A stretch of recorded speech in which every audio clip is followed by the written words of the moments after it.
बिस्मिल्लाहिर्रहमानिर्रहीम। अस्सलाम वालेकुम मेरे प्यारे प्यारे बड़े भाई लोग, मेरे दोस्तों और मेरे छोटा भाई लोग। आप लोग अच्छे हैं तो? मैं अभी भी जिंदा हूँ, अल्लाह मियां उसकी रहमत से। क्यों? आज एक बात कहनी है आप लोग का। ये सारी दुनिया में जब इंसान मुसीबत में पड़ता है ना, कोई साथ नहीं देते। ये सारी दुनिया में जब इंसान मुसीबत में फंसता है ना, कोई साथ नहीं देते।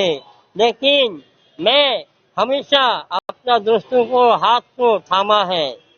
और एक बात इंटरनेशनल में बोल रहा हूँ, यू कैन जज me, you can hate me, you can fight me, you can funny me, so I know, but you can not, will not stop and honestly hurt in my person। সেটা বলতে গেলে একটা বলা যায়, আপনি আমাকে পরীক্ষা নিরীক্ষা করতেই পারেন, আপনি আমার সাথে ঝগড়া করতেই পারেন, এমনকি আপনি আমাকে ঘৃণাও করতে পারেন, মারামারিও করতে পারেন এবং আমার সাথে একটা মজাও নিতে পারেন। তো তারপরেও আমার সততার উদ্দেশ্য লক্ষ্য থেকে আমাকে কখনো সরে দিতে পারবেন না। ওকে।